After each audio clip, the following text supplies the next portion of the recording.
تو دار اسلام سے نکل جاتا۔ اس زبان کو محفوظ رکھنا، اس کی حفاظت کرنا، میرے نبی پاک صلی اللہ تعالی علیہ وآلہ وسلم نے فرمایا اس زبان کے متعلق۔ حضور علیہ الصلوۃ والسلام نے فرمایا تم مجھے گارنٹی دو زبان کی، فرمایا مجھے زبان کی اور شرمگاہ کی گارنٹی دے دو، تم مجھے میرے ساتھ وعدہ کرو کہ شرمگاہ کا اور زبان کا غلط استعمال نہیں کرو گے، تم مجھے گارنٹی دے دو،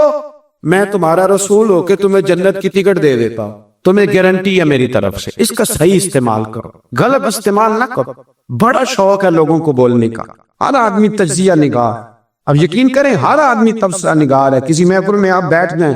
شاید ہی ہے کوئی آپ کو بولنے کا موقع دے، ایک کی بات مکمل نہیں ہوتی، دوسرا کہتا ہے تجھے نہیں پتا، مجھے تجھ سے زیادہ پتا ہے، تیسرا اس سے زیادہ۔ گھروں میں بحث ہوتی ہے، گھروں میں بحث، یہاں تک حال خراب ہے کہ ابا جی اور صاحبزادہ جی کی بحث ہوتی ہے۔ میرے رسول پاک سید عالم صلی اللہ تعالی علیہ وسلم نے اپنے مومن کو نصیحت کی، بخاری شریف میں فرمایا من کان یؤمن باللہ والیوم الآخر فلیقل خیرا او لیصم، فرمایا جو اللہ پر اور آخرت پر ایمان رکھتا ہے، حضور نے اپنے مومن کو نصیحت کر دی، فرمایا جو اللہ اور آخرت پر ایمان رکھتا ہے یا اچھی بات کہے یا چپ رہے، یا اچھی بات کہے یا، نبی پاک صلی اللہ علیہ وسلم کا فرمان ہے، حضور نے فرمایا کہ خاموش رہنے سے ذکر بہتر ہے، خاموش رہنے سے،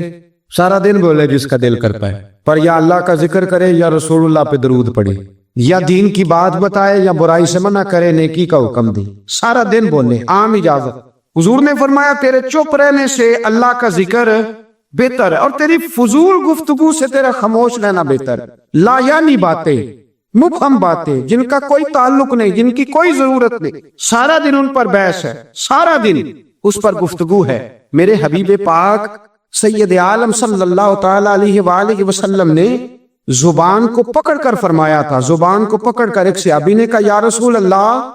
اس حدیث کو یاد رکھیے گا، کہا حضور آپ کو کیا لگتا ہے، کیا لگتا ہے آپ کو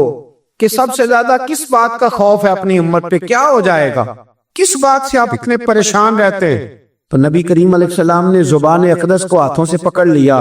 فرمایا تمہارے وجود کے اس حصے سے مجھے بڑا ڈر لگتا ہے، یہ جو تمہارے وجود میں زبان ہے نا، چھوٹا سا ٹکڑا،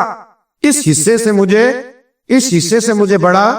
ہمارے استاد گرامی ایک لطیفہ سنایا کرتے تھے محبت کے ساتھ، اچھا جو لطیفہ خواتین کے حق میں مضر ہونا،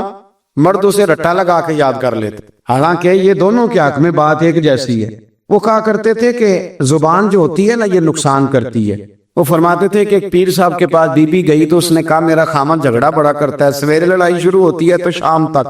اور شام کو شروع ہوتی ہے تو جاری رہتی ہے۔ پیر صاحب نے تعویذ دیا، اللہ کے بندے تھے، انہوں نے کہا جب تیرا خامد آئے تو تو نے یہ تعویذ اپنی زبان کے نیچے رکھ لینا اور دونوں دانتوں سے جب خامد جھگڑا کرے تو نے دباتے جانا۔ وہ آئی 15 دن کے بعد مٹھائی کا ڈبہ لے کے، کہنے لگی صاحب لڑائی ختم ہو گئی ہے، جھگڑا ختم ہو گیا ہے۔ تو پیر صاحب سے کہنے لگی مجھے نہیں سمجھ آئی آپ نے کیسے جھگڑا ختم کیا؟ تو کہنے لگے بیٹے ناراض نہ ہونا،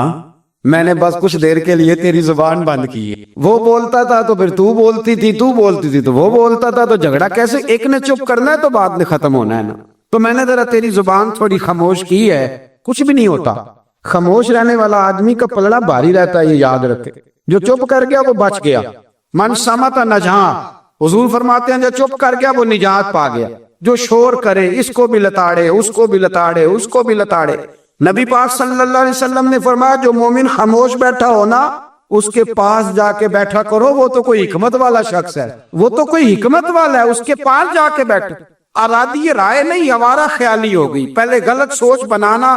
پھر بیان کرنا، وہ اس طرح کا ہے، وہ اس طرح کا ہے، وہ اس طرح کا ہے، لگتا ایسے جیسے دنیا میں کوئی اچھا رہا ہی نہیں، سارے برے ہو گئے۔ لوگ گفتگو چھیڑتے ہیں، کسی کی عزت محفوظ نہیں رہتی، اور پھر یہ زبان ہماری آزاد خیالی، آوارہ خیالی ہمارے لفظوں کی، اس سے جھگڑا بھی پیدا ہوتا ہے، غیبت بھی ہوتی ہے، جھوٹ بھی نکلتا ہے، جو آدمی زیادہ باتیں کرتا ہے وہ لوگوں کے راز بھی بیان کرتا ہے، وہ بہت ساری خطاؤں کا پتلا بن جاتا ہے۔ اور نبی پاک سید عالم صلی اللہ تعالی علیہ وسلم نے جب اس کو بیان کیا تو حضور نے فرمایا یاد رکھو باتیں زیادہ نہ کرو، سوچ کے بولا کرو، تولا کرو تم کیا کہہ رہے ہو، اپنے لفظوں پر غور کیا کرو۔ یا رسول اللہ صلی اللہ علیہ وسلم اس کی بھی تاکید ہے؟ تو میرے نبی پاک صلی اللہ علیہ وسلم نے فرمایا کبھی بولتے بولتے بات کرتے تمہیں پتہ ہی نہیں ہوتا تمہاری زبان سے ایسا اچھا جملہ نکلتا ہے کہ رب تمہارے اس جملے کی وجہ سے تمہارے لیے جنت کا فیصلہ فرما دیتا ہے۔ اور حضور نے دوسرا پہلو بھی بیان کیا، فرمایا سوچا کرو، بات کرتے وقت سوچا کرو، غور کیا کرو، خیال کیا کرو۔ کبھی تمہاری زبان سے ایسا جملہ نکلتا ہے، ایسا فکرہ نکلتا ہے، ایسا فکرہ تمہیں نہیں پتا ہوتا تم کیا کہہ گئے ہو، لیکن اس ایک جملے کی وجہ سے رب تمہارے لیے جہنم کا فیصلہ کر دیتا، جہنم کا۔ ہم لوگ نا بعض اوقات کسی شخص کے بارے میں ایسا سخت لفظ بول دیتے ہیں، بندہ غریب ہوتا ہے، کبھی مجبور ہوتا ہے، وہ جواب نہیں دے پاتا، اس کے پاس طاقت نہیں ہوتی، وہ ڈرتا ہے، لیکن یہ جو لفظوں کا زخم ہوتا ہے نا، یہ روح پہ زخم لگا جاتا ہے۔ ساری زندگی بات بھولتی نہیں، ساری زندگی نہیں بھولتی، ساری زندگی۔ ایک شخص نے مجھے کہا کہ میں بیمار ہو گیا ہوں، فلاں آدمی مجھ سے ناراض ہے، میری صلح کرا دیں، زندگی کا پتہ نہیں۔ میں نے ان سے گزارش کی، میں نے کہا یار صلح کر لے، وہ کہہ رہا کہنے لگے میں آپ کے کہنے پہ صلح کر لیتا ہوں، لیکن جو لفظ اس نے کہے تھے وہ مجھے بھولتے نہیں، وہ جملے میری آنکھوں کے سامنے، اس کو نہیں کہنے چاہیے۔ اس نے میری والدہ کے بارے میں، میرے والد کے بارے میں، میرے بھائی کے بارے میں، میرے بارے میں، فلاں کے بارے میں، میرے خاندان کے بارے میں، اس کے لفظوں کی وہ کڑواہٹ اب بھی جب وہ سامنے آتا ہے تو وہ لفظوں کی کڑواہٹ مجھے بھولتی نہیں، وہ میرے لیے سہانے روح ہو گئی۔ اگرچہ بھول جانا چاہیے، حکم شرع یہی ہے، لیکن لفظوں کے اندر جو سختی ہوتی ہے، جملوں کے اندر جو تلخی ہوتی ہے، وہ انسان کو کبھی بھولتی نہیں۔ وقت گزر جاتا ہے، ہم تھوڑی دیر کے لیے اپنی زبان کو اگر قابو میں رکھ لیں، پابندی لگا لیں، کچھ دیر کے لیے اپنے اوپر کنٹرول کر لیں، تو ہو سکتا ہے بہت ساری روحوں کو ہم گھائل کرنے سے بچ جائیں۔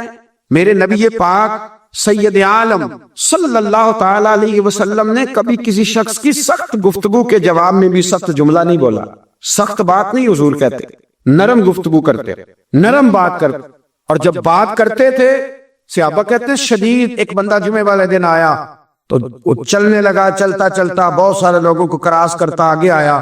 تو حضرت ابو ہریرہ فرماتے میں حضور کے چہرے کے تیور دیکھ رہا تھا کہ نبی پاک بڑے ناراض ہیں اس سے، حضور کے چہرے کے تیور، اور مجھے آج لگتا تھا کہ حضور جلال کریں گے، سخت اس کے بارے میں احکام ارشاد فرمائیں گے، لیکن جب وہ آیا، قریب آیا، تو حضور نے فرمایا چل بیٹھ جا، تو نے بڑے لوگوں کو تکلیف دی ہے، کسی کو تکلیف نہیں دینی چاہیے۔ کہتے ہیں جملے میٹھے ہو گئے، لفظوں کے اندر جو ہم بات محسوس کر رہے تھے وہ ہمیں نہ نظر آئی۔ میرے بھائی اپنی زبان کو کنٹرول میں، اس لیے میرے نبی پاک علیہ الصلوۃ والسلام نے فرمایا پہلوان وہ نہیں ہوتا جو کھاڑے میں اترے تو سامنے والے کو گرا دے، پہلوان وہ ہوتا ہے جس کو جب غصہ چڑھے تو اپنے آپ پہ قابو پا لے، اپنے آپ کو کنٹرول کر لے، اپنے جذبات پہ قابو رکھ۔ درجنوں لوگ کیس لے کے آتے ہیں شام کو علماء کے پاس، تو آپ کسی عالم سے جا کے پوچھیں کہ صاحب صبح کے 20 اور درجنوں کیس آئے، تو کیا مسئلہ پوچھا لوگوں نے؟ تو مسئلہ یہی ہے کہ میں غصے میں طلاق دے بیٹھا ہوں، قابو ہی نہیں ہے۔ خاتون بات کرتی ہے تو اتنا سخت جملہ کہہ دیتی ہے، اور خامد کے پاس پہلے ہتھیار موجود ہے، وہ تو کہتے ہیں مجھے ماں بدولت کوئی چھیڑ دیا ہے،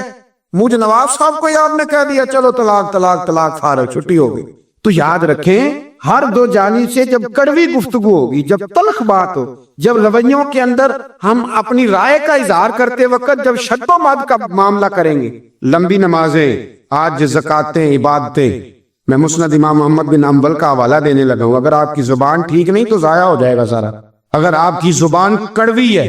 اگر آپ جی میں منہ پہ کہہ دیتا ہوں، کہنے والے تو کہہ ہی دیتے ہیں، سننے والے کمال کرتے ہیں، سننے والے کمال، میں نے سنائی ہے 4، وہ کمال کی بات کی ہے تو نے، یہ کس قسم کا تیرا انداز ہے گفتگو کا؟ نبی پاک سید عالم صلی اللہ علیہ وسلم کی بارگاہ میں 2 عورتوں کا مقدمہ لایا گیا، یا رسول اللہ صلی اللہ علیہ وسلم، ایک عورت نماز پڑھتی ہے، صدقہ کرتی ہے، عبادت گزار ہے، لیکن حضور زبان اس کی ٹھیک نہیں، تلخ بولتی ہے، رویہ ترش ہے، اپنی گفتگو کے اندر وہ لوگوں کی بے عزتی کر دیتی ہے، رسوائیاں کرتی ہے، دل توڑتی ہے۔ اللہ کے رسول نے فرمایا جہنمی ہے وہ بی بی۔ صدقے کدھر گئے، نمازیں کدھر گئیں؟